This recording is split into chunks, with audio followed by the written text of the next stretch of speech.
My name is Frederick Winsness, and I want to welcome you all to another NetHope and NetHope Tech Task Force webinar. Today we are excited to be joined by Norwegian Refugee Council and Arizona State University to hear more about what they're doing collaborating to provide language training to displaced youth. Before we get underway, I want to go over our regular housekeeping rules, and we want to make this as interactive as possible. Please line up your questions in the chat window throughout. You'll see, I will strongly recommend that everybody opens up the chat window and see the traffic there. And towards the end of the session today, we will be facilitating discussions and question and answers. We are recording this session today, and you will receive a follow-up email later on today or tomorrow with a link to the recording and the collateral, and all of that will be posted to the NetHope Solutions Center for you to share with colleagues or review at a later point in time. We will also be conducting an online survey and webinar satisfaction poll at the end of the session. When the session is over, you'll be automatically directed to that poll, and please take a minute or two to let us know how you think what you think about the session, and so we can continuously improve our webinar as we go along. There will be a few other links provided in the chat window throughout. So please keep an eye on that and follow those links for more information about the topic today, as well as the No Loss Generation Tech Task Force. So within no further ado, I'd like to introduce the moderator, Leila Toplik. She's with the NLG Tech Task Force here at NetHope. And Leila, I'll pass it on to you to introduce the speakers. Great. Good morning and good afternoon, everybody. Welcome to our second webinar of the year. For those of you who are new to the No Loss Generation Tech Task Force and our monthly webinars, just a quick introduction. Tech Task Force focuses on connecting experts in humanitarian response with the private sector expertise and resources, and also academic institutions like ASU. So we are working together to address the needs of children and youth displaced by conflicts in Syria and Iraq, as well as vulnerable young people living in the communities hosting them. And these challenges include education, employment, participation, and protection. And the task force facilitates these cross-sector information sharing sessions with a focus on technology-enabled cross-sector collaborations like the one you'll hear about today. We're also managing a set of cross-sector project-based collaborations, which we'll talk more about at the upcoming NLG Tech Summit in Amman and future webinars. This is our 6-month calendar. I want to call your attention to the upcoming NLG Tech Summit in Amman, scheduled for February 21st and 22nd. We are oversubscribed with over 200 delegates from the UN, global and local NGOs, private sector companies, startup community, philanthropic institutions, and government. And I'll make sure to provide a recap of the summit in March. Brief reminder of how you can get involved. You can sign up for the task force to get invited to future webinars and events. You can also provide feedback on the topics you're interested in and resources that you need. Even on the timing of these webinars, we used to do them at 8 a.m. West Coast time. This is the first one we're doing at 7 a.m. based on the feedback from the region. We hope that's working for you. And you can review and share the resources that we have on the website, including webinars featuring the programs and solutions that could be helpful in your work. So in today's session, we will be talking about the importance of English language learning for displaced youth. English language, based on our research, is a top priority for young people in the region. It is critical for improving their employment and education prospects. In fact, the lack of English language skills limits young people's ability to access available educational resources, for example, free courses and trainings available online. it also limits their ability to secure internships, training, or employment opportunities with NGOs or private sector companies where English language skills are a requirement. And then lastly, I'll also mention that through English language learning, young people have an opportunity to connect with other young people beyond Arabic speakers to learn about others and also to mitigate the sense of isolation and hopelessness. So let's hear now how the Norwegian Refugee Council and the Arizona State University are collaborating to provide English language courses to displaced and host community youth. And it's my pleasure to introduce today's featured speakers. Raed Savala, Youth Camps Program Manager at NRC, and Nick Sabato, Director of Education for Humanity Initiative at the Arizona State University. Over to you, Raed. Thank you, Leila, and thank you, Frederick. Good morning, good evening, everyone. Thank you for showing interest in attending this session and knowing more about digital education and the collaboration partnership with NGOs and educational institutions. I'll start from here. This is a photo of the computer lab that we have in Za'atari camp in specific. In the first 2 or 3 slides, I'll be setting the scene for you to understand more the context, and you can relate, and also feel free to post the questions to us throughout the presentation, and we can answer them afterwards. So just to give you an understanding of the humanitarian context in Jordan, so the total registered Syrian refugees with UNHCR is around 650,000 people. 20% of them are residing in both Za'atari and Azraq camp. 75% of the Syrian refugees in Jordan are under the age of 35, and 70% of the Jordan population, on the same hand, is under 30 years old. So there is a low participation of Syrians in late secondary formal education, which is one of the main drivers for other solutions in terms of youth programming in this context. And 50% of the unemployed in Jordan are youth.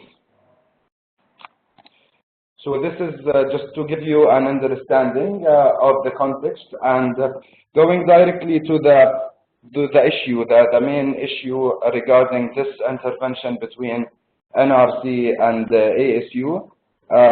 Even that the youth are mainstreamed along many of the interventions that are provided by NGOs in Jordan, we do believe that youth are still marginalized group, given the fact that most of the programs are mainly targeting younger children and mainly focusing on formal education in general. So this is one of the main issues. And the thing that Leila briefly mentioned on the importance of the English language in general to access further or higher education in specific, and also livelihood opportunities in Jordan, is something that is highly needed for the Syrian youth to be able to access these two main themes or pillars in Jordan. And it was not recommended in Syria, where in Syria most of the higher education and livelihood labor market didn't really require English language back in Syria. This is one of the main drivers for this collaboration, and one also statistics that it is like 4 times unlikely to be employed if you are a youth in Jordan. So what we are doing, NRC Jordan Youth Program focuses on strengthening personal, social, and economic resilience of youth. So we are targeting refugee youth and vulnerable Jordanians from the age of 16 up to 32 in both camps and hosting communities. Just to give you a brief about the youth program.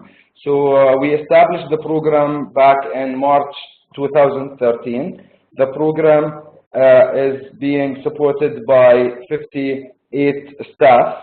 56 of them are national staff from Jordan, and we have around 120 Syrian teachers from the camp community working with us as a facilitators, teachers, and support staff inside our centers. So we operate in 6 locations. 4 of them are between camps, 2 in Azraq and 2 in Za'atari. We have 1 operation in Irbid and in Mafraq, which are areas and host communities located in northern Jordan. Our main donors since we were established are UNICEF, the Norwegian Ministry of Foreign Affairs, SIDA, Rota, and the Dutch MFA.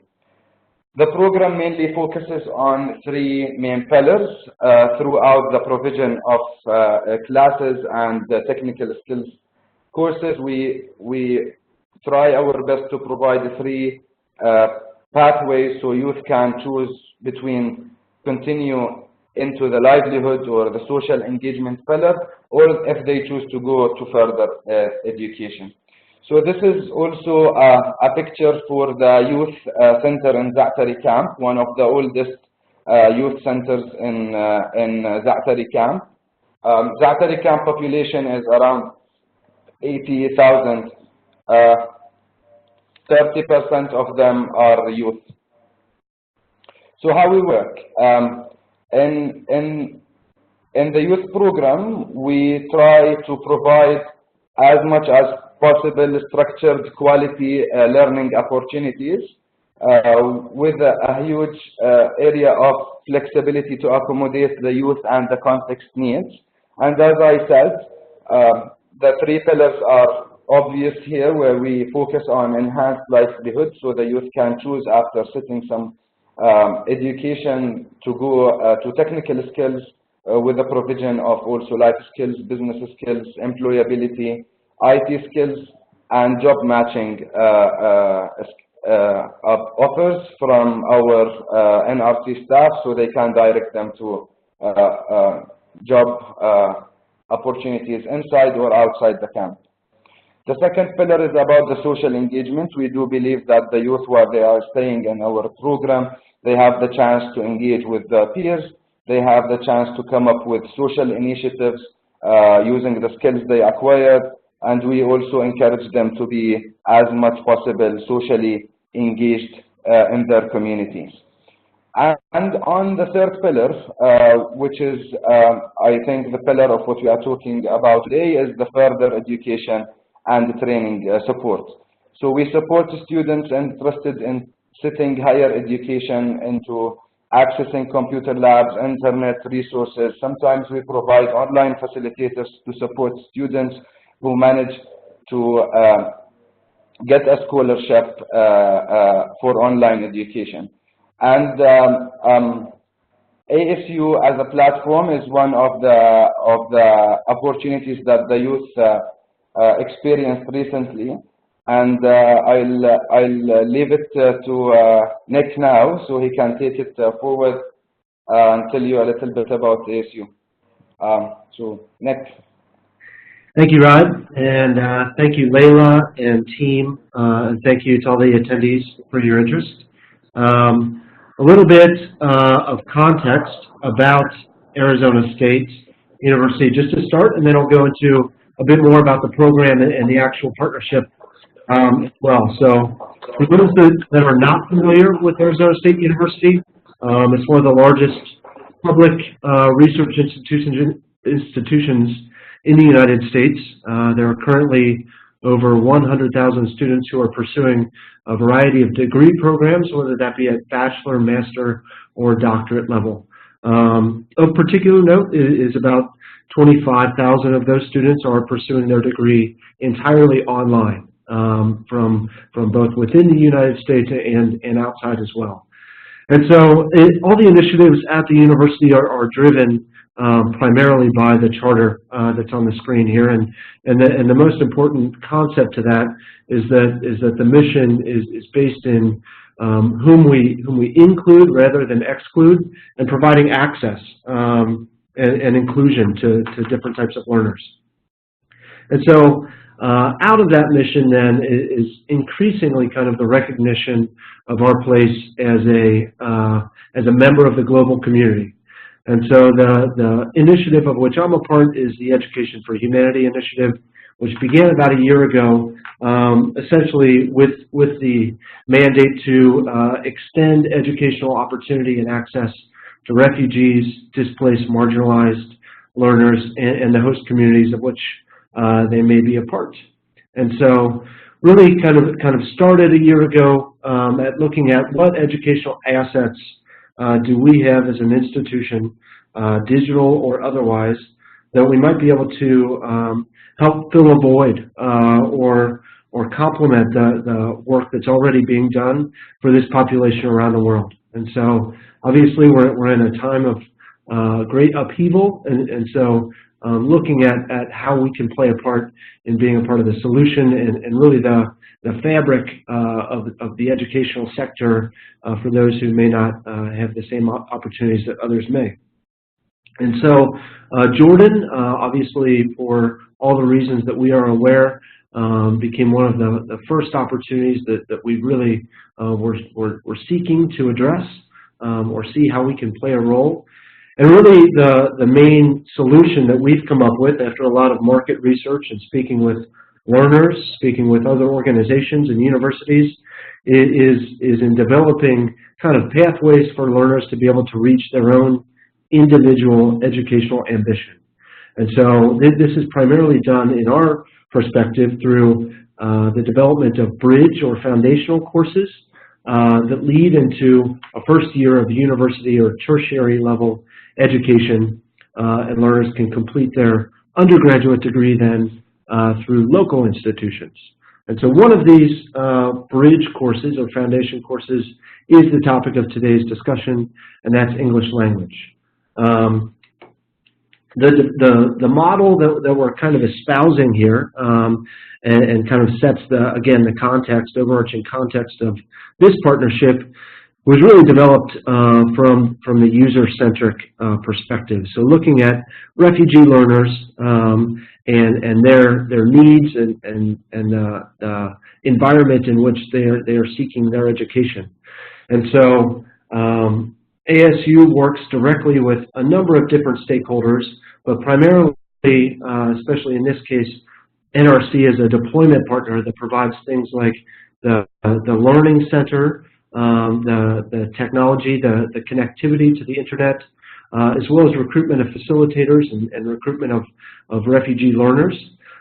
This is all done under kind of the joint support of UNHCR as well.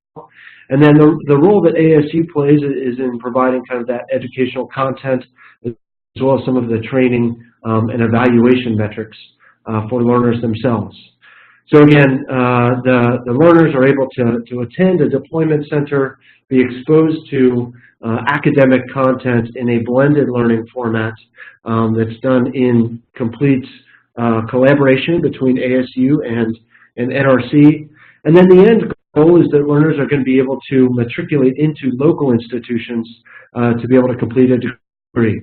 And so and that's an option or a pathway if that's most appropriate for learners. We also feel that some of the courses, like the English course we're discussing today, is valuable for immediate employment outcomes as well. And so those foundational courses can be valuable in that context also. And so that led us to the question of how can we work together. So I believe it was last August that Ryan and I first met and sat down in Jordan and kind of started discussing exactly what this partnership may look like, what some of the academic offerings should be.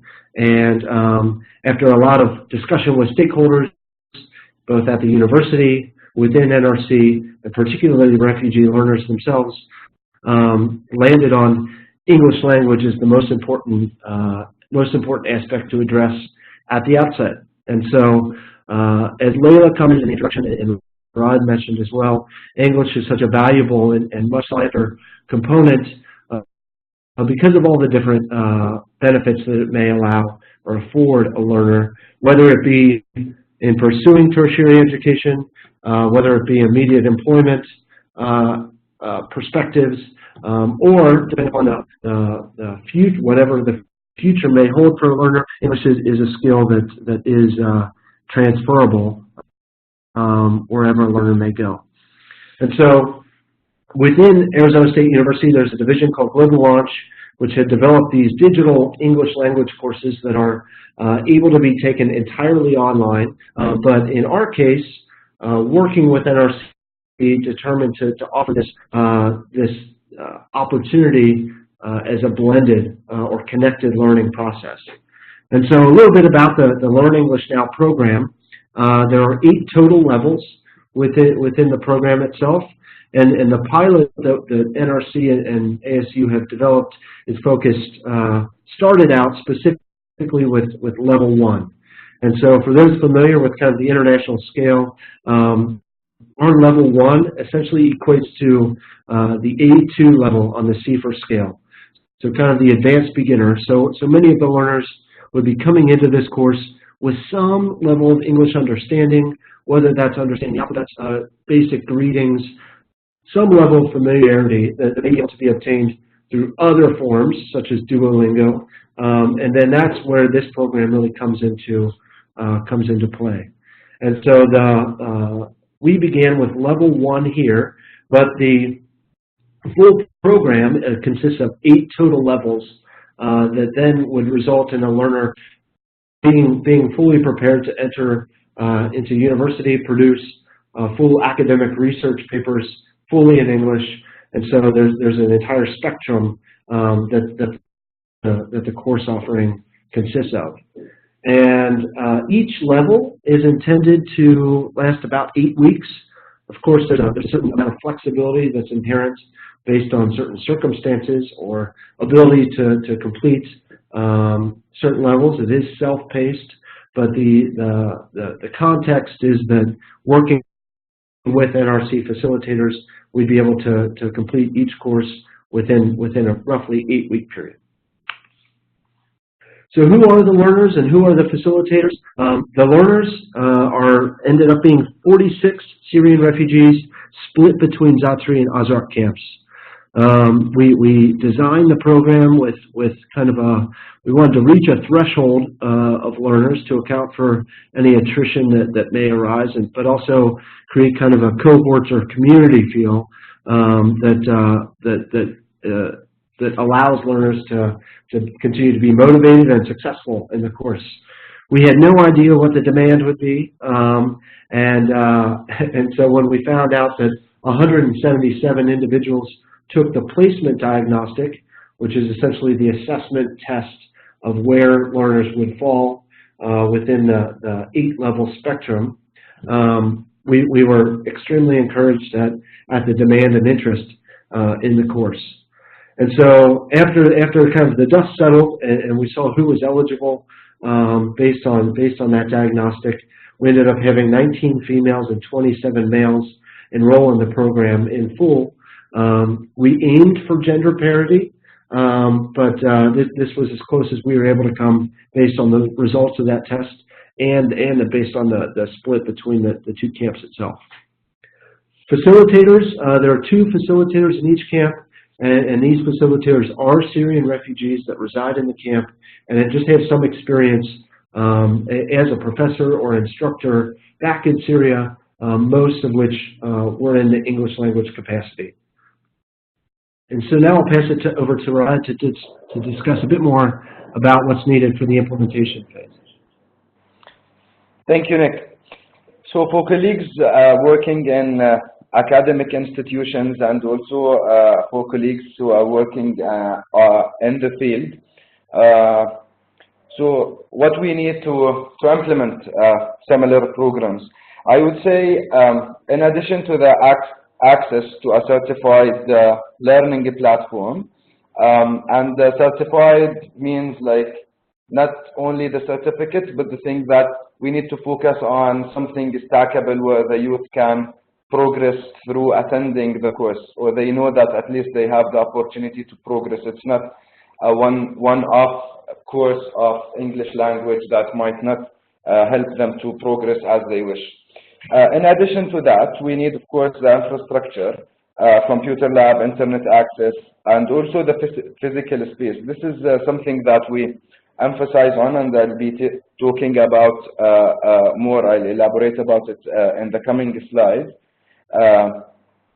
On the facilitation, teachers, of course, and also training for the teachers. I would say that before starting the course, the teachers attended a virtual online training with the instructor from ASU University, took them through the course, covered their inquiries about the implementation and how to use the platform, and also an established program. It's not something that people will go directly to a center where they don't know about. So I think one of the privileges that we had is the community trust in the youth center, the quality of service, because they understand that this is a recognized education provider who's sponsoring or offering this course, and also the flexibility and timing, which will be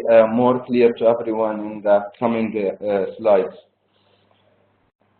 So this is mainly the activity guidebook for the Learn English Now course, where it shows the online, how to use the online platform, and also it has an offline activities, quizzes, and things that will support the teacher throughout the implementation of the course.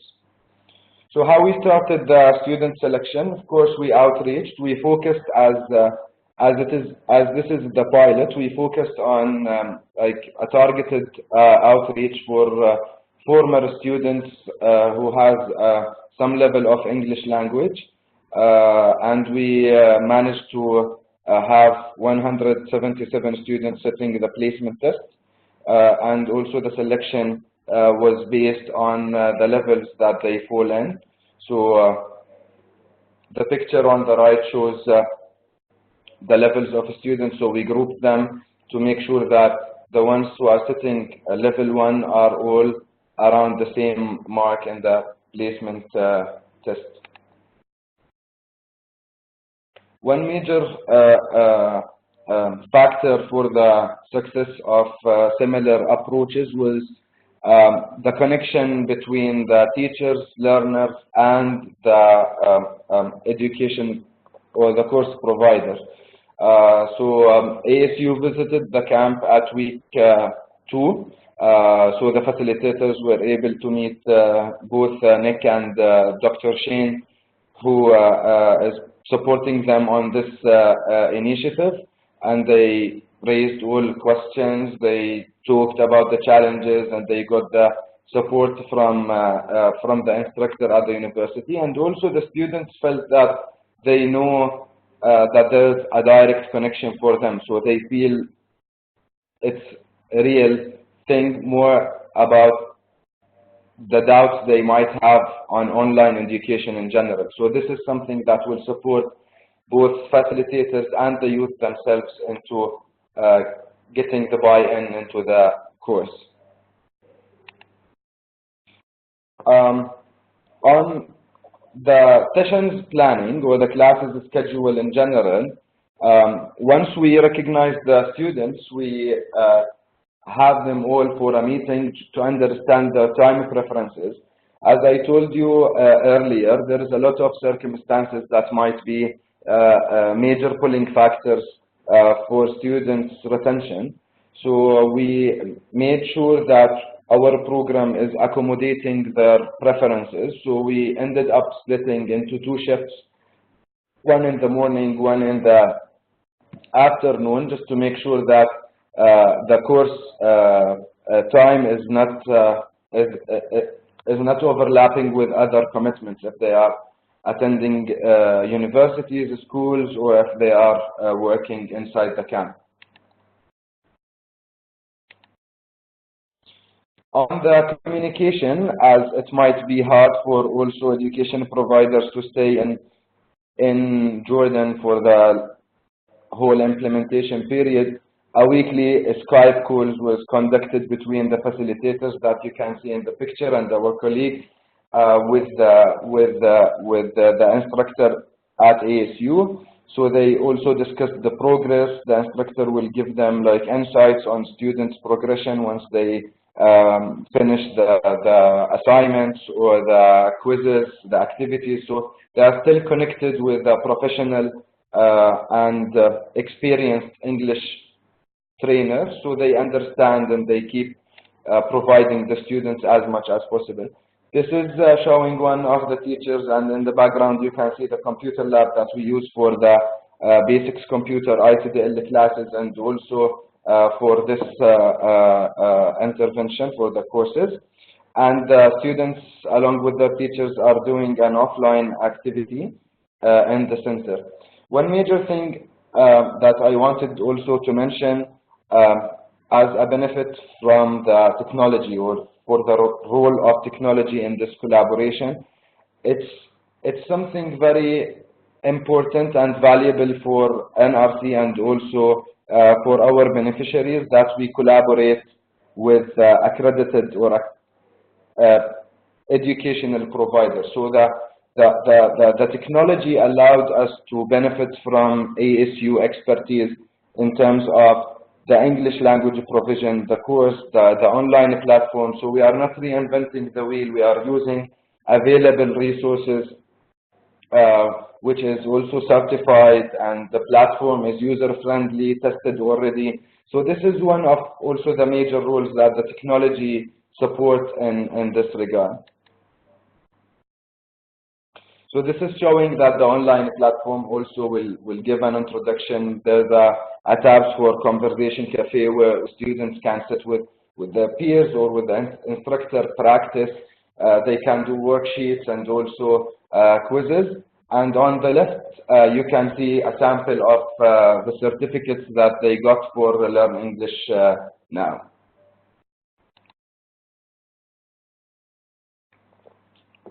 Padma and Paddy, they were happy to share their experience after completing the courses.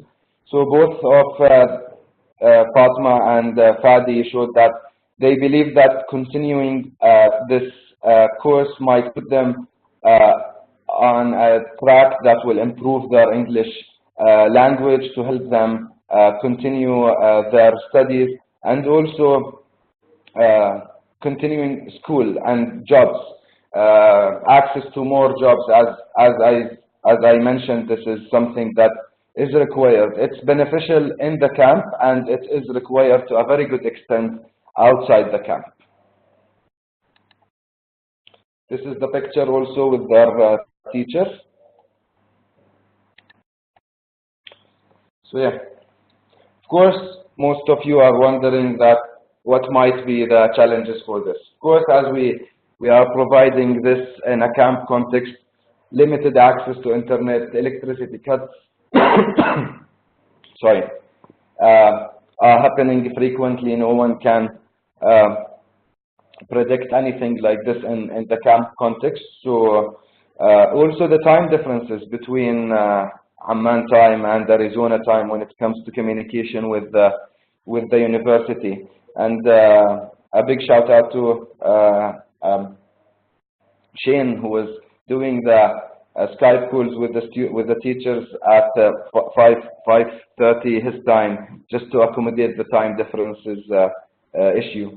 Also, as I mentioned, the attendance and the dropout, as there's many pulling factors. The livelihood situation in the camp is quite challenging for the youth, as they might be more interested in any short-term livelihood or income-generating activities that will pull them from attending the course. So one major thing for service providers to consider is flexibility when it comes to similar issues in the context. For the inclusion part, I would like also to mention that we had some challenges with the female students, where part of the exercises and requirements for the courses was to record a video of the students speaking English, and then the teachers will be correcting them and giving them feedback and advices, and that was something hard for a little number of females, and we came through that by approving her voice record. But this is something, it's a minor thing, but we think of inclusion in general for gender, people with disabilities, and like we make sure that the program we are providing is accommodating almost everyone. Sorry. On the advantages side, both students and teachers shared their experience and acknowledgement of having a native speaker supporting them throughout the course. And also, they benefited from the social interactions they had inside the center and on the platform. So on the development part, also facilitators and the students share that they've developed their teaching skills using or learning new methods and techniques on how to teach English. The students saw this as a very good opportunity for them also to develop their soft skills while having a blended online course and the whole social part of being in a classroom. For the upscale of the program, I think this pilot has demonstrated a potential scale up for a new level to continue with the current graduates, and also maybe to expand this pilot with the new classes and accommodate more students.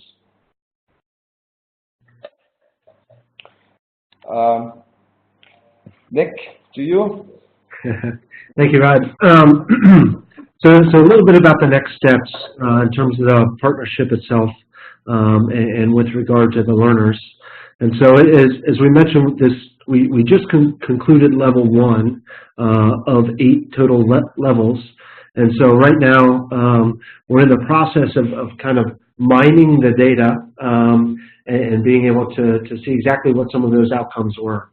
And so when we assess the data, what we're looking at is, of course, the learners took a pre-test and they took a post-test, and then there were a number of opportunities throughout the course to be able to be tested, be graded.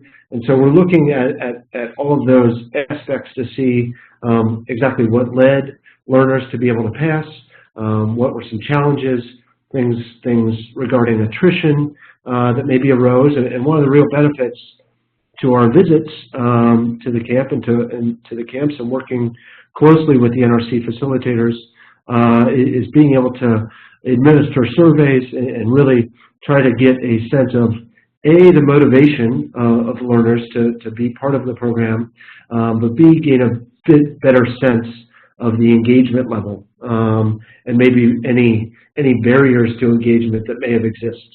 And so we're meeting actually on Tuesday or Wednesday next week as a partnership unit to discuss kind of exactly what the timeline is of next step, as well as any iteration of the approach based on the data and experience that we all had. So kind of taking a breather and then launching into the second class. And so in terms of the partnership itself, we're looking at expanding and continuing the program in both Zatri and Azrar camps into the level 2, while essentially being able to move along the learners who completed level 1, and then also re-administering some diagnostics that enable new learners to join into the program as well. And simultaneously, given, of course, some of the statistics that Ryan mentioned early on, the vast majority of refugee learners live outside of the camp setting in Jordan. And we'd also like to make sure that this is available to host community members as well. So we're looking to launch level 1 in the host community, and that may take on a bit of a different approach perhaps using tablets as a deployment mechanism, and larger cohort of students to be able to access the opportunity. And then finally, going back to the deployment model that I mentioned at the outset, this English language opportunity serves as one of what we consider our kind of preparatory or bridge courses. Others may include simply how to be a successful online learner, any other digital skills that may be necessary, and then being able to lead interested students into that first year of university education that would occur, again, in collaboration with NRC in the location in which the learners are before they're able to matriculate into local institutions. And from a call to action perspective, again, based on some of the challenges and some of the experiences, I think, and interested to hear from the audience what some of the opportunities that you all have seen in your work in the field. But obviously the connectivity perspective is challenging, and really it enhanced what we already knew was a valuable component of the program, being the connected or blended process. But when internet connection would go out, the role of the facilitator was well and truly enhanced because it provided more opportunity for breakouts, provided more opportunity for communication and conversation. But if there are other ways to provide reliable connectivity or offline mechanisms that would assist in that challenge, that would be really helpful. Finally, or not finally, but second, is the idea that youth education is obviously a hugely multi-stakeholder and multifaceted endeavor. And so how do we combine collaboratively to provide flexible outcomes based on the diversity of interests that learners might have? Not everyone is going to need a full tertiary education degree, and so looking at what other pathways we're able to jointly offer that really meet the needs of the learners. Employment and advocacy, I think, go a bit hand in hand, not only for the Syrian refugee population, but also host communities as well. And so, one of the motivational factors that we found is the idea of employment.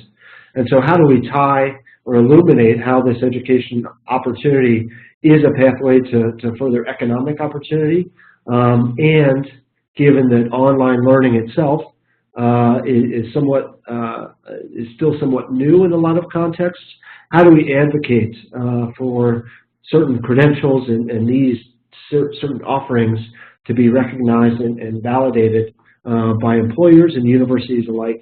I think are important aspects for our joint discussion. And now back to Ryan for some further calls to action. Yeah. We were thinking of directing these messages to different stakeholders. So we are thinking of large-scale scholarships providers, if they can release the data on applications for analysis and program planning. So NGOs, actors on the ground might be able to provide some type of support. So we prepare the pipeline of the students who were not able to get the scholarships. Also, for youth education providers, to recognize multiple learning pathways, as Nick said, not necessarily only TVET or higher education, but many other pathways that will support directly the youth based on the context. For humanitarian actors, maybe we plan directly for youth targeted programs. I know that a lot of humanitarian actors consider the youth as a cross-sectorial target group, but we need to think more about the youth as a specific target group with the specific needs, and maybe to increase the participation of the youth. So the youth plan for themselves in collaboration with the humanitarian actors. For university and content providers, also to give more options regarding the context that are relevant, flexible learning courses, and also we encourage the consultation with the field level actors. So as Nick said, like I remember the discussions that we had initially took for like more than 1 hour over 2-3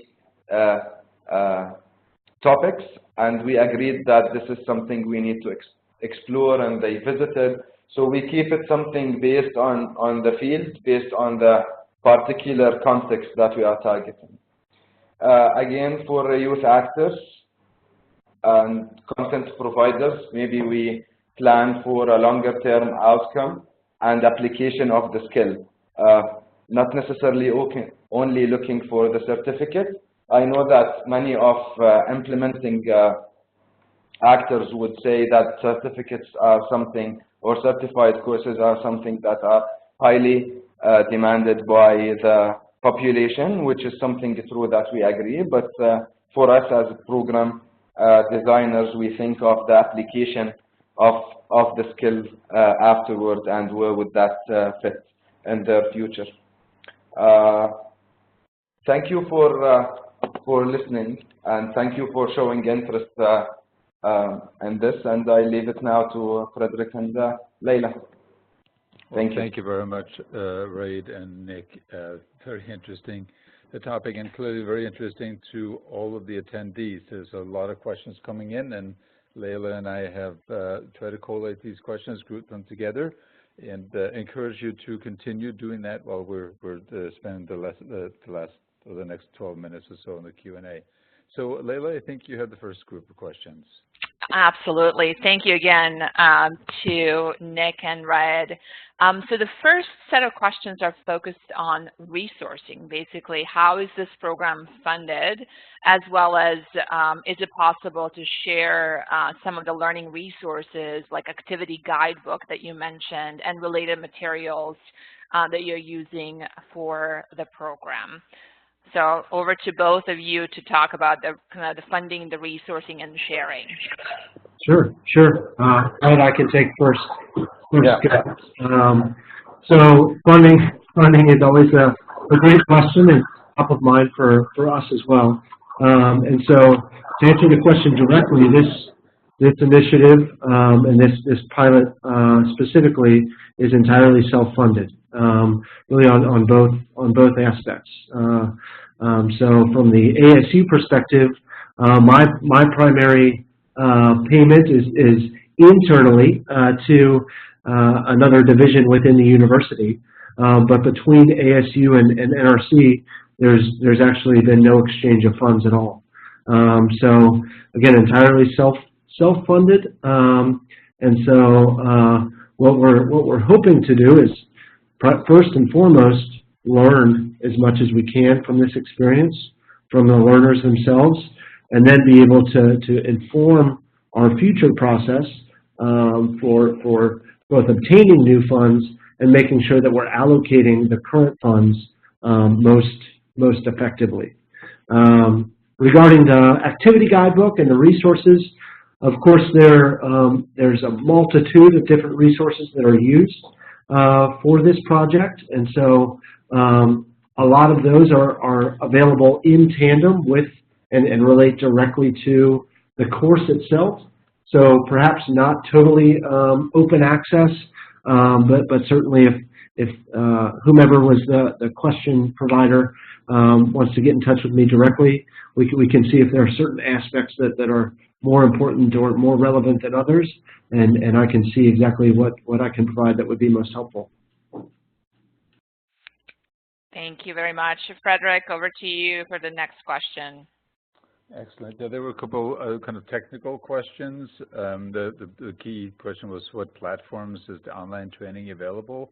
Are you providing this on PCs or on mobile phones? And when you expose this technology to the students or the youth, what was the general skills of the youth that you engage in the center? Do you need to start from scratch teaching them the skills, or are they already comfortable with some of the technology that you're introducing? So I'll talk about the second part. As I think Nick mentioned throughout the presentation that the platform can be used over a mobile, tablet, computer, laptop, and this is one of the major, one of the areas that we will be using in hosting communities. For the second part on the level of skill for the students, for this pilot in specific, we made sure that the students have basics of computers, but the teachers can facilitate their access and support them throughout the course while using the platform.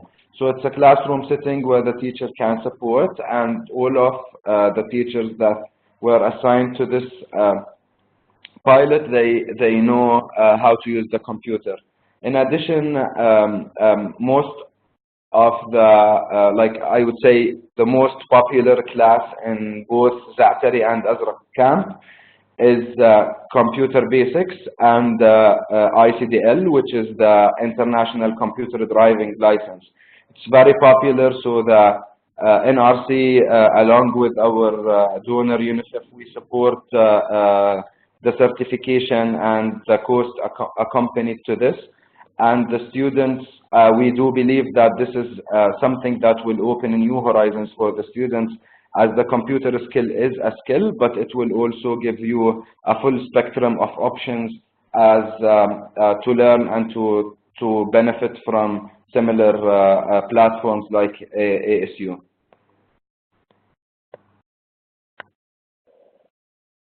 Nick, Great. did you, yeah, any thoughts on this?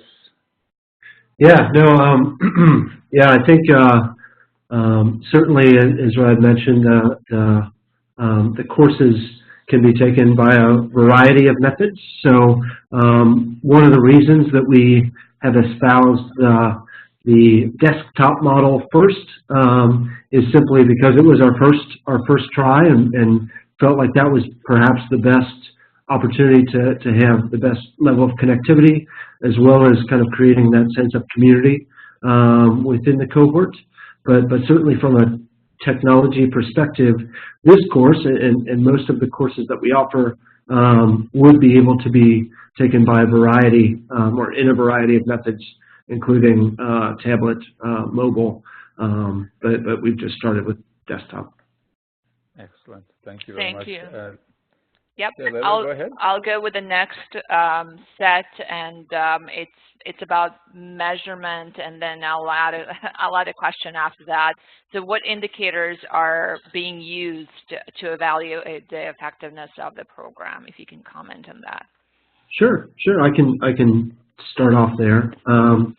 So we're kind of evaluating the project on multiple levels. So we're evaluating from a purely academic standpoint, and so from that perspective, looking at learning outcomes, learning gains. So the students obviously took kind of the pre-test, and then are tested throughout the course, and then a post-test as well to see how much progress has been made, and then percentages were assigned throughout the course as well. So we're able to identify specific gains and hopefully the level of gains as well. And then kind of the other aspect of evaluation that we're looking at was again kind of the delivery of the product itself. So certainly using kind of a digital delivery mechanism from an academic institution in the U.S. Through an NGO in the refugee camp setting is kind of a challenging prospect. So I think the early returns are really giving us a lot of cause for optimism. But again, looking at some of those aspects like attrition, what's the cause for attrition, and administering surveys, and as well as some quantitative data that we're able to look at and see when people dropped. Was it a result of certain factors like academic rigor, or was it a result of competition with other economic opportunities? And so we're digging through that a bit now, but I think the early returns are not that far out of line with what we expected, But those are some of the that's the dual evaluation that we're administering at the moment. Thanks, Nick. Anything, Red? Do you want to add anything else, or shall I go to the next question? Yeah, next question. We are working on this together, I think. Yeah, so, yeah. Okay. Well, actually, related to that, speaking of making progress, learning conversational English takes time and practice, right? What practice opportunities are you providing for program graduates? Sure. That's a great question. And so, obviously, inherent in the course, we try to integrate as much speaking, listening opportunity as possible to kind of cover all the core elements of language learning. That said, what we're trying to do is see if we can integrate volunteer mentors from the ASU perspective that are able to work with these individuals, program graduates, on a consistent basis, whether that's weekly, more often, less often, whatever works for those involved, to simply continue the learning process. And so regardless of their enrollment in continuing levels of the offering, being able to continue practicing the actual speaking, because that is one element that we heard time and time again is we've tried all these different English language programs, but I never get the opportunity to practice, to try to speak it. And so that's certainly a point well taken, and one that we're trying to integrate as a follow-on to this initial effort. And maybe something to be said on that. We are working on an NLG Tech Task Force project that is focusing on potentially leveraging remote mentoring for enabling young people to improve their conversational English skills, and ASU would be a great partner. So moving to the next question, Frederick. Yeah, and this may turn out to be the last question. We're going to try to end this right at the top of the hour as well. But the question was how to replicate this project in similar locations, or do you have like a how-to guide for other locations, so for replication here? I can say something about the technical issues. As I mentioned in the slides, I think the context is one of the major things that will play that will be the main driver, for replicating this project. The need, the context, the resources available, and the interest. And if those aspects were available, I think also the platform and the teachers is a major drivers to the success of this. But yeah, I think that's mainly it, as I was saying in the how-to slide. And if any one of the attendees would like to ask something in specific, that we can also share experience about, because this is big if I don't know the context that they are talking about. But mainly we can support on this. Yeah. And Nick, I'll just add on to that. I think the important component is the philosophical compatibility between NRC and ASU and how to approach this issue. And so we were really, we came to the table in the partnership discussion with perhaps other options rather than English language, but really keeping the focus of the program on the users and user needs is really what enabled us to see English as the desired area of interest. So, and then we were able to keep communication at the forefront of the partnership. So those were the integral elements from my perspective.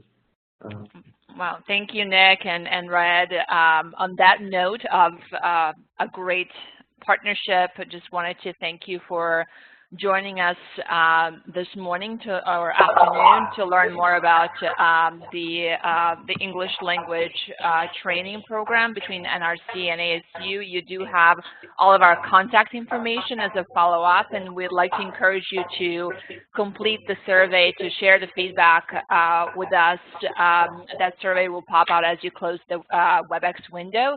And note that we're preparing a few webinars for March, April timeframe including featuring a project that we'll be launching at the NLG Tech Summit in a couple of weeks in partnership with Adobe and Mercy Corps.